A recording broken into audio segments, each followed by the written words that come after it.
Cities of the Future, the show where we explore cities all around, innovative technology all around the world. And today we are visiting Derna, Libya, with your host, Muhedin Hashani. I will be interviewing the mayor of Derna, Imran Fahmi. Thank you so much, Muhedin. It's an honor to be on your show. We will also be interviewing the lead engineer of our city, Mourad. Yes, thank you. It is a pleasure to be on your show. Mayor Fahmi, do you mind introducing the history of Derna? Of course, thank you for asking. Derna is a 700-year-old port city in the northeast coast of Libya. It is home to approximately 100,000 people, beautiful Jebel Akhdar mountains, the Wadi Derna River, beautiful waterfalls, and the people and culture of Derna makes it a special place to be. The story of Derna changed in 2023 when both dams in the Wadi Derna River collapsed due to poor maintenance and neglect. That, and also the storm Daniel, which was a huge cyclone with 75-mile-per-hour winds. Yes, this river caused the river to overflow, which killed thousands of people and destroyed many homes. Derna also has a history in oil mining, which releases greenhouse gases and pollutes the city. I see Derna had a lot to overcome, so how did you guys fix all of these problems? Rebuilding started with the engineering design process. First, my team of engineers and I determined the problems and their causes. Then, we made solutions. Instead of oil mining, Derna has opted for CSP, tidal lagoons, green hydrogen, fuel cells, and gravity batteries, which are all clean sources of energy. Amazing. Derna seems to be a well-planned city. I can clearly see the recreational zone towards the coast, the residential zone in the back, and the commercial zone in the middle. That's where your hospitals, shops, and other services are, right? You got that right. And the shipping port and the industrial and agricultural zones are on this side of the city. And this is our tidal lagoon. You can also see it over here. Can you tell me more about the tidal lagoon? Sure. The tidal lagoon is created by a barrier that separates the lagoon from the ocean and houses our hydro turbines. Sluice gates control the flow of water during changes in the tide as water flows through the turbine, electricity is generated. Amazing. Can you tell? What amazing!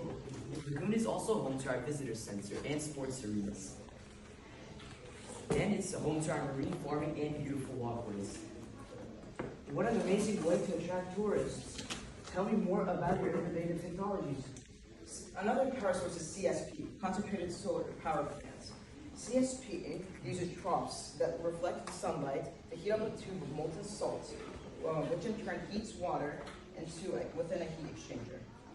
I get it. So the steam goes through a turbine, which spins a generator, and the generator produces energy. You got that right. And we can also store some excess hot molten salt to produce electricity when the sun isn't shining.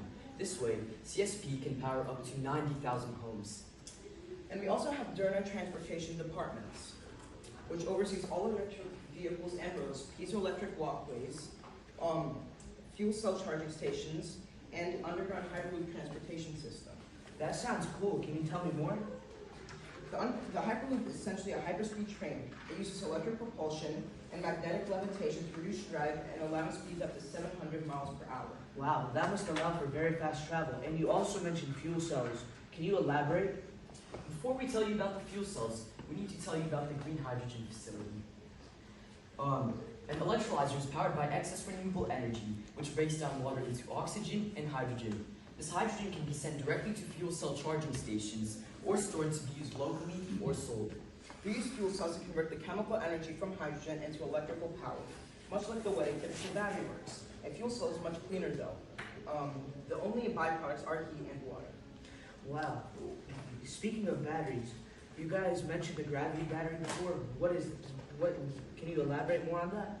The gravity battery stores excess renewable energy when production is high. And this powers electric winches, which lift up a battery. And then when production is low, the batteries drop down to produce electricity. Yes. Then when production is low, the weights are dropped down old mine shafts, just like this. This is allowed to create clean electricity at half the cost of lithium batteries. Wow, that's really good. And you guys really did a great job at building out and planning out the city. In order to handle the distribution, we decided to not rely on the centralized power grid. Instead, we have many microgrids throughout the city to supplement power distribution. Microgrids are often paired with fuel cells, which provide emission-free power even when energy production is low. Wow, it seems like it's really planned out. Like, it's amazingly. Life in Derna is amazing. Along with free education and free healthcare, we also have a very low crime rate and cheap housing. Derna has come a long way since 2023. Thank you. Our city planners and engineers work together through the project management cycle. They define the problem, plan the solutions, build the prototypes, then review. Electrical, chemical, structural, environmental, and civil engineers were all used in city planning. Well, you and your team of engineers had to go through some risks, trade-offs, and compromises. Can you tell me more about those? Cheers.